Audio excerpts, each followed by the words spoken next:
बिस्मिल्लाहिर्रहमानिर्रहीम बाबुल बैइल फासिदी इज़ा काना अहदुल इवज़ैनि औ किलाहुमा मुहर्रमन फल बैउ फासिदुन कल बैइ बिल मैतति औ बिद्दमी औ बिल खमरी औ बिल खिंजीरी। बाब बाब चल रहा है बैए फासिद का। ठीक है, बैए फासिद कहते हैं खराब बै, ऐसी बै के जिसके अंदर कोई ऐसी बात आ जाए जिसकी वजह से वो डील जो है गलत हो जाए और शरीयत उसे नाजायज करार देती है, तो नाजायज किस्म की ट्रेडिंग को बैए फासिद कहेंगे। ठीक है, और मुसन्निफ इसी के अंदर बैए बातिल का भी जिक्र करेंगे। साथ में फिर आपको ये बतलाएंगे कि ये जो बै फासिद होती है किन किन सूरतों में फासिद हो सकती है, तो उसकी एग्जांपल्स भी देते हुए जाएंगे। बै फासिद में मुश्तरी माल का मालिक जो है नहीं बनता। हाँ, अगर मालिक इजाजत दे दे और मुश्तरी उस पर कब्जा कर ले तो फिर वो उसके अंदर मिल्कियत आ जाती है, लेकिन फिर भी उसको तसर्रुफ करना जायज नहीं होता, उसका यूज करना जायज नहीं होता। ऐसी बै को तोड़ना वाजिब है। ठीक है, ऐसी बै को तोड़ना वाजिब है। अब देखें यहाँ से, पहला उन्होंने क्या कहा, इज़ा काना अहदुल इवज़ैनि औ किलाहुमा मुहर्रमन। जब आप बै कर रहे हों और जो चीजें एक दूसरे के बदले या बेच रहे हैं, यानी कि पैसे दे दिए उसके बदले में किताब खरीदी। ठीक है, तो दोनों एवज हुए ना, किताब के लिए पैसे एवज हुए और पैसों के लिए किताब एवज हुई, यानी बदला। ठीक, एक्सचेंज ऑफ थिंग्स भी कर सकते हैं आप, यानी कि आप किताब के बदले पेन दे दें, पेन के बदले किताब ले लें, ये दोनों एवज हो गए। तो वो कह रहे हैं कि अगर जो बै के अंदर एवज होता है वो एवज अगर नाजायज हो, हराम हो, तो वो बै बातिल हो जाती है। जैसे कि देखें कि मुर्दार को अगर आप बेचते हैं या खून बेचते हैं या खमर शराब को बेचते हैं या खिंजीर को यानी कि पिग के गोश्त को बेचते हैं या पिग के किसी भी जिस्म के उज़्व को बेचते हैं, तो ये चूंकि हराम है और हमारे नजदीक ये माल ही नहीं, तो ये बातिल हो जाएगी। अगर आपने इसको मबिया बनाया तो बै तो बातिल है, और अगर समन बनाया तो बै फासिद हो जाएगी। ठीक है, अच्छा, अब यहाँ इसकी तफसील तो आप जानते हैं कि हदीस पाक में से मना फरमा, कुरान ने भी इसे हराम करार दिया, इसीलिए इसका खरीदना बेचना बिल्कुल जायज नहीं है। लेकिन ये जो बिदम फरमाया, खून क्या है, खून नापाक है, और नापाक चीज की बै क्या है, जायज नहीं होती। अलबत्ता इसके अंदर एक्सेप्शन किसको दिया गया है, गोबर को दिया। गोबर की जो उपलियां गांव वगैरह में आपने देखा होगा उपलियां बिकती हैं और उसकी जरूरत पड़ती है लोगों को, लोग जलाने के लिए भी इस्तेमाल करते हैं, तो जो है उसकी इजाजत दी गई है। अलबत्ता जो भी चीज नापाक है वो हराम होती है। उसूल क्या है, जो चीज नापाक हो वो क्या होती है, हराम होती है, और हराम चीज का खरीदना बेचना ये दुरुस्त नहीं होता। अब देखे, खून नापाक होता है और नापाक चीज क्या है, ना ये नापाक चीज की बै जायज नहीं होती, तो किसी को खून बेचना ये जायज नहीं है। खून बेचना जायज नहीं है। तो अगर आप जो है ब्लड बैंक है और ब्लड डोनेट करना चाहते हैं तो कर सकते हैं, क्योंकि इससे मकसद किसी की जान बचाना होता है। तो आप जो है अपना ब्लड फ्री में डोनेट करते हैं, ये तो दुरुस्त है। लेकिन जो है आज के जमाने में लोगों को एनकरेज किया जाए कि भाई फ्री में ब्लड डोनेट करो, तो कई ऐसे बहुत कम होते हैं जो ब्लड डोनेट करें, हालांकि जरूरत ब्लड बैंक से ज्यादा होती है। तो जरूरतन जो है आज के जमाने फिर वो क्या होता है कि ब्लड बैंक जो है अगर चकिए हमारे नजदीक माल भी नहीं है और ये इसकी बै नाजायज होती है, लेकिन जरूरतन जो है ऐसा हो जाता है किसी की जान बचाना मकसूद हो और कहीं भी इससे भी ब्लड मिल नहीं रहा हो, और जिसके पास मैचिंग ब्लड है वो बगैर आपको कीमत के देने के लिए तैयारी ना हो, तो ऐसी सूरत में मजबूरन जो है जान बचाने के लिए लिया जा सकता है। प्लाज्मा के भी वही हुक्म है, लेकिन प्लाज्मा हो या खून हो तो आप इसको ये नहीं कर सकते, क्या कहते हैं, बेचना नहीं है। आप मुफ्त में तो दे सकते हैं, उसमें कोई हर्ज नहीं है, ब्लड ट्रांसप्लांट हो या प्लाज्मा ट्रांसप्लांट हो, लेकिन आपने जो है उसको बेचना नहीं है। मसला समझ में आया? आगे, वकज़ालिका इज़ा काना गैर ममलूकिन कल हुर्री, और कहते हैं कि कभी ऐसा भी हो सकता है कि जब कभी वो चीज गैर ममलूक हो, यानी जिसकी मिल्कियत आप हासिल ना कर सकें, जैसे कि आजाद शख्स है, तो उसे बेचना नाजायज होता है। जो चीज आजाद, मतलब कि कोई शख्स आजाद है, ठीक है, एक आजाद आदमी है, गुलाम नहीं है, तो उसे खरीदना बेचना ये जायज नहीं होता, ये जायज नहीं होता। ठीक है, तो गैर ममलूक कहा क्योंकि फिर इसकी मिल्कियत ही हासिल नहीं हो सकती, इसमें मिल्कियत हासिल नहीं हो सकती है। इसीलिए कहा कि जो आजाद है इसकी बै भी क्या है, जायज नहीं है। मसलन कोई शख्स जो है चलते फिरते किसी आदमी को किडनैप कर ले, बच्चे को किडनैप कर ले, और फिर क्या कर रहा है, उसको बेच रहा है, तो फिर याद रखना ये जो है सख्त तरीन गुनाह भी है, और ऐसी तो बै होगी भी नहीं। ठीक है, क्योंकि हदीस पाक में आता है, बुखारी शरीफ की हदीस है, आप अलैहिस्सलातु वस्सलाम ने इरशाद फरमाया कि कयामत के दिन तीन आदमियों का खस्म होगा। खस्म से मुराद झगड़ा, ठीक है, तीन आदमियों का झगड़ा पेश होगा। एक वो आदमी जिसने मुझसे अहद किया और धोखा दिया, जिसने मुझे अहद दिया और धोखा दिया, यानी वादा किया और उसके अंदर धोखा दिया, दगाबाजी की। दूसरा वो जिसने किसी आजाद आदमी को बेचा और उसकी कीमत खाई। और तीसरा वो आदमी जिसने किसी को मजदूरी पर रखा और उससे पूरा काम लिया और उसको उसकी मजदूरी अदा नहीं की। तो इस हदीस से मालूम हुआ कि आजाद आदमी को बेचना हराम है, और उसकी कीमत यानी समन खाना भी क्या है, हराम है। आगे देखें, वह बैउ उम्मिल वलदी वल मुदब्बरी वल मकातबी फासिदुन, कहते हैं कि उम्मे वलद, मुदब्बर और मकातब, ये तीनों किस्म के जो गुलाम हैं, इनकी बै ये जायज नहीं है। ठीक है, पहले इनकी तारीफ समझ लें। उम्मे वलद किसे कहते हैं? उम्मे वलद वो बांदी है कि जिसके साथ उसके आका की औलाद पैदा हुई हो, और वो औलाद पैदा होने के बाद वो बांदी जैसे ही उसका आका मर जाएगा तो फौरन आजाद हो जाएगी। उम्मे वलद बच्चे की माँ, ठीक है, इन्हीं आका के बच्चे की माँ होती है, तो फिर वो आजाद हो जाएगी। वल मुदब्बरी, और मुदब्बर किसे कहते हैं? कि मुदब्बर वो कि जिसके आका ने ये कहा हो कि मेरे मरने के बाद तू आजाद है। अब देखिए, मुदब्बर में दो किस्में हो सकती हैं, एक मुदब्बर मुतलक भी होता है, एक मुदब्बर मुक़य्यद भी होता है। मुतलक यानी कि कोई कंडीशन नहीं लगाई, सीधा वो कहता है आका कि मेरे मरने के बाद तू आजाद है, तो ये मुदब्बर मुतलक हुआ। ठीक है, लेकिन एक होता है मुदब्बर मुक़य्यद, उसके अंदर कैद लगाता है। आका कहता है कि कोई स्पेसिफिक सिनारियो देगा, अगर मैं एक्सीडेंट में मर गया तो तू आजाद है। इसका मतलब अगर वो एक्सीडेंट से नहीं मरा, नेचुरल डेथ से मरा, तो फिर वो नहीं आजाद होगा। या फिर वो कहेगा कि मैं बीमार हूं और इस बीमारी में अगर मैं मर गया तो तू आजाद है। अब वो बीमार से अच्छा हो गया तो वो आजाद नहीं होगा। समझे? तो एक मखसूस कैद लगा दी, तो इसीलिए मुदब्बर मुक़य्यद कहा जाता है। बात आई समझ में? अब आगे तीसरी किस्म गुलाम की है, मुकातब। मुकातब वो गुलाम है कि उसके आका ने उसकी आजादी के लिए ये कह दिया कि अगर तुम मुझे इतने इतने रुपये पैसे ला कर दो या कमा कर ला कर दो तो मैं तुम्हें आजाद कर दूंगा। यानी मिसाल के तौर पर तुम मुझे 1 लाख रुपए ला कर दो तो मैं तुम्हें आजाद कर दूंगा। अब ऐसी सूरत में वो जाएगा, मेहनत करेगा, अगर विद इन उतने टाइम फ्रेम में, उतनी जितनी की मुद्दत तय हुई उसके अंदर अगर वो ला कर देगा तो वो आजाद हो जाएगा। ठीक है, तो तीन किस्म हो गई।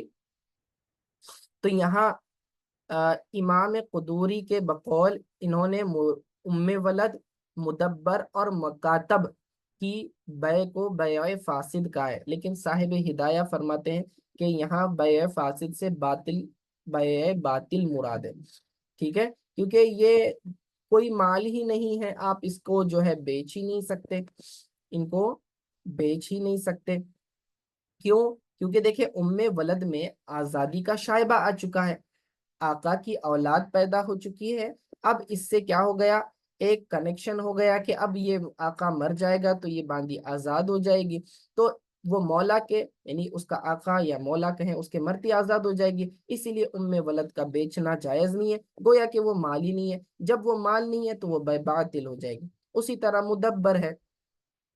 अब इसमें याद रखना, मुदब्बरे मुक़य्यद की बै तमाम फुकाहा के नजदीक क्या है, जायज है।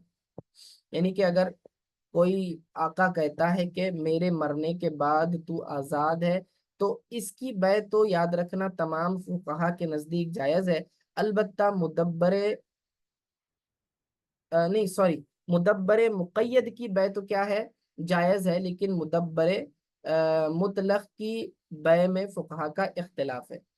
अहनाफ के नज़दीक ये जायज़ नहीं, और शवाफे के नज़दीक ये जायज़ है।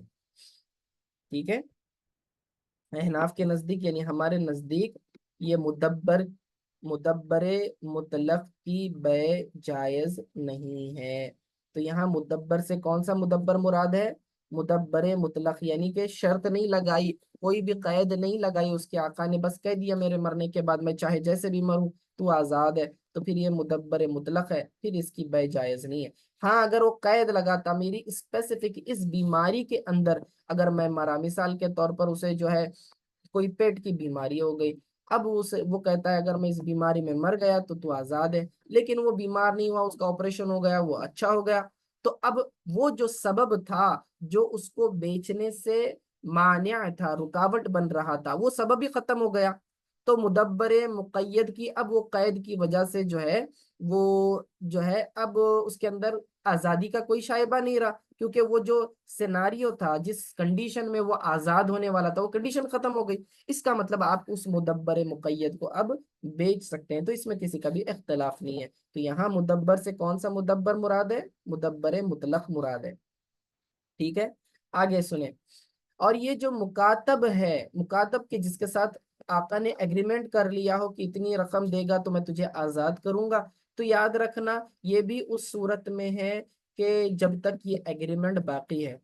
अगर गुलाम ने वो एग्रीमेंट तोड़ दिया या गुलाम खुद कहे कि मुझे बेच दो, तो अब ऐसी सूरत में उसे बेचा जा सकता है, क्योंकि उसने एग्रीमेंट तोड़ दिया है, मकातब तोड़ दिया अगर उसने, तो फिर उसको बेचा जा सकता है। समझ में आई बात? ठीक है, तो ये इन तीनों सूरतों में वो माल नहीं बन रहे थे। जब माल नहीं है तो वो बातिल हो जाएगी। वला यजूजु बैउ समकी फिल माई क़ब्ला सैदिही।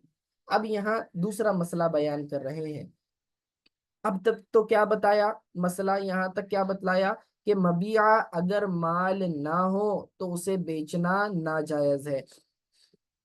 तो उसमें सबसे पहले हराम चीजों का जिक्र किया कि बिल्कुल वो चीज हराम ही हो तो उसको बेच ही नहीं सकते, क्योंकि वो माल नहीं है। और बाज औक़ात चीज जो है हलाल होती है, लेकिन वो फिर भी माल तस्वुर नहीं होता, जैसे कि ये तीन किस्म के गुलाम है, क्योंकि इसके अंदर आज़ादी का शायबा आ चुका है, तो अब वो माल ना रहे, जब माल नहीं रहे तो उसे बेचा नहीं जा सकता। ठीक है, तो ये सूरतें हो गई। अब यहाँ से मुसन्निफ रहमहुल्लाह वो सूरतें बता रहे हैं कि मबिया हलाल भी है, मबिया हलाल भी है और मबिया माल भी है, लेकिन उसके बावजूद आप जो है उसे मुश्तरी को सुपुर्द करने पर कादिर नहीं है। यानी कि आप उस प्रोडक्ट को जो खरीदने वाला है कस्टमर को हैंड ओवर करने के आप पोजीशन में नहीं है, इस वजह से वो बै भी फासिद हो जाएगी। अब यहाँ से बै फासिद होगी, याद रखना। क्यों? क्योंकि मैंने क्या कहा, मबिया अगर माल ना हो तो बै बातिल हो जाएगी, लेकिन अगर मबिया माल है और किसी और सबब की वजह से उसके अंदर जो है रुकावट पैदा होती है, तो फिर वो क्या है, वो फासिद हो जाएगी। तो देखना, अब कह रहे हैं वला यजूजु, और जायज नहीं है, बैउ समकी, मछली की बै, फिल माई, पानी के अंदर, कबला सैदिही, शिकार करने से कबल। यानी कि सामने आप दरिया के किनारे खड़े हैं और सामने मछलियां हैं, एक शख्स दरिया के किनारे है, बेचने वाला भी है, खरीदने वाला भी है। अब बेचने वाला कहता है कि इस दरिया के अंदर या फिर इस हौज के अंदर जो है इतनी इतनी मछलियां हैं, यानी कि आप कहते हैं कि भाई इसके अंदर 10 मछलियां हैं, ये मैंने आपको जो है 500 रुपये के एवज बेच दी हैं। तो कहते हैं ये बै जायज नहीं है। वजह क्या है? भाई मबिया तो हलाल है, दूसरा मबिया माल भी है, भाई मछलियां खरीदी बेची जाती हैं, तो फिर ये जायज क्यों नहीं है? जायज इसलिए नहीं है, ये फासिद इसलिए हो गई क्योंकि ये जो बाय है ये उस मबिया को सुपुर्द करने के काबिल नहीं है फिलहाल, क्योंकि जब तक वो उसको शिकार ना करे वो मछलियां उसके कब्जे में नहीं आएंगी। हो सकता है मछलियां भाग जाएं, ठीक है ना, हो सकता है वो पकड़ ही ना पाए, उसके पास जाल वगैरह ना हो, तो जब तक वो देने के काबिल नहीं होगा तो उसकी बै जो है फासिद ही कहलाएगी। तो इस तरह खरीदना बेचना क्या है?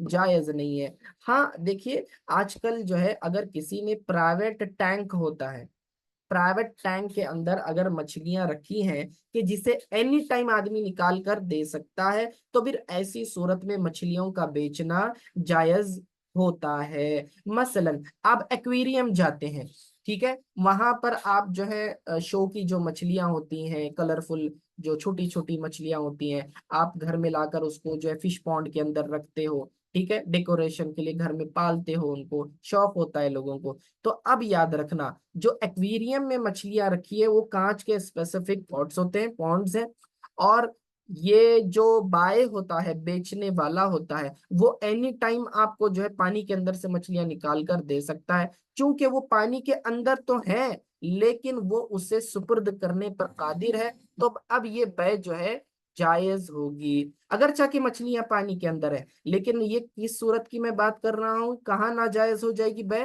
कि जब मसलन तालाब है या बड़ा कुंटा है या फिर और कई झील वगैरह है, अब वहां से जब तक आप कब्जा नहीं करेंगे मछलियों पर उसको बेच नहीं सकते। समझ में आई बात? आगे, वाला बैउ तैर फिल हवाई कबला सैदिही, और जायज नहीं है बे परिंदों की हवा में उसके शिकार से कबल। सईदुन शिकार को कहते हैं। तो कहते हैं कि मिसाल के तौर पर मेरा एक बाग है, मेरे बाग में एक आम का पेड़ है और उस आम के पेड़ के ऊपर बहुत सारे पैरोट्स रहते हैं। मैं कहता हूं कि ये जो 5 पैरोट मेरे पेड़ के ऊपर है मैं आपको बेचता हूँ, तो कहते हैं ये बेजायज नहीं है। क्यों जायज नहीं है? मबिया माल भी है और हलाल भी है, तो फिर क्यों नहीं बेच सकते? वजह ये है कि उस पर मेरा कब्जा नहीं है, यानी कि मैं उसे सुपुर्द करने पर कादिर नहीं हुआ, क्योंकि वो परिंदे तो उड़ सकते हैं, वो एनी टाइम कहीं भी जा सकते हैं, जब तक मैं उन्हें कैद ना कर लूं मैं उसे बेच नहीं सकता। हाँ अगर मैंने उन्हें पिंजरे में ले लिया अब तो मैं उसे बेच सकता हूँ, समझे? तो शिकार करने से कब्ल जो है उन्हें बेचना जायज नहीं होता। वला यजूजु बैउल हमली फिल बतनी वन नताजी, और कहते हैं कि जायज नहीं है बै हमल की, हमल की बै यानी कि पेट में, फिल बतनी, बतन कहते हैं पेट को, पेट में जो जानवर के हमल है उस हमल की बै करना ये नाजायज है। मसलन बाय ये कहे कि इस भैंस के पेट में जो बच्चा है मैंने आपको जो है 1000 रुपये के बदले में बेच दिया और मुश्तरी ने उसे कबूल कर लिया, तो ये बै क्या है? नाजायज है। क्यों? क्योंकि इसके अंदर जो हमल है, इस पेट के अंदर जो हमल में जो बच्चा है, तो ये तो खरीद नहीं सकता, क्योंकि हो सकता है वो बच्चा जिंदा पैदा ही ना हो। आप समझ रहे हैं बात को? वो बच्चा जिंदा पैदा ही, मुर्दा पैदा हो सकता है। तो और अच्छा, आप ये कह सकते थे कि भाई ये गाय तो भैंस तो भाग कर नहीं जा रही, मेरा तो इस पर कब्जा है, ठीक है, और मैं इसके सुपुर्द करने पर भी कादिर हूं, लेकिन ये माल का वजूद, एग्जिस्टेंस अभी कुल्लियतन नहीं हुआ है। जब ये पैदा होगा फिर इसकी बै जायज है, पैदा होने से कब्ल पेट के अंदर इसकी, हमल के अंदर इसकी बै जायज नहीं होगी। उसी तरह निताज की बै, निताज का क्या माना? कि हमल का हमल अरबों के अंदर कैसे होता था, बाज बाज क्या करते थे, हमल को भी बेचते थे और हमल के हमल को भी बेचते थे। यानी वो कहता था, जमाने जाहिलियत में लोग ऐसी बै करते थे कि कहते कि इस ऊंटनी के पेट में जो बच्चा है जब वो बच्चा जनेगा तो मैं उसकी बै करता हूँ। यानी कि वो ऊंटनी ने दूसरी मादा ऊंटनी को जन्म देना है, फीमेल को जन्म देना है, और वो फीमेल भी कैसी हो? मांझ ना हो बल्कि बच्चा जनने के लायक हो, तो उस शर्त पर वो बै कर लेते थे। اس بے کو بھی آقا علیہ الصلوۃ والسلام نے منع فرمایا ہے۔ بخاری شریف کی حدیث ہے کہ آپ نے حمل کے بچے کی بے سے منع فرمایا۔ جاہلیت میں لوگ ایسے بے کیا کرتے تھے۔ تو اس حدیث سے کیا پتا چلا کہ حمل کی بھی بے جائز نہیں، اور حمل کی بھی بے جائز نہیں، یعنی بچے کی بے، کیونکہ خود بچے کی بے جائز نہیں، اس کا تو ایگزسٹنس ابھی پوری طرح سے وجود دنیا میں نہیں آیا ہے، پھر وہ جب پیدا ہوگا اور پھر وہ بھی جو ہے مادہ ہو، پھر وہ بچہ جنے، یہ تو بہت جو ہے ریئر ہوتا ہے، تو پھر یہ تو اس کا ایگزسٹنس ہی نہیں ہے، تو مبیعات جو ہے حقیقت میں اس کا وجود نہیں رکھتا، تو اسی لیے جو ہے گویا کہ وہ چیز ہے ہی نہیں، دنیا میں ایگزسٹ ہی نہیں کرتی، اور آپ ازیوم کر رہے ہیں کہ جب وہ چیز ایگزسٹ کرے گی تو میں اس کو آپ کو بیچ رہا ہوں، یہ تو جائز ہی نہیں ہے۔ مبیع موجود ہونا چاہیے تبھی آپ بیچ سکتے ہیں، سمجھ میں آئی بات؟ اسی طرح ولا بیع اللبن فی الضرع والصوف علی ظہر الغنم، کہتے ہیں کہ تھنوں کے اندر دودھ کی بے جائز نہیں ہے۔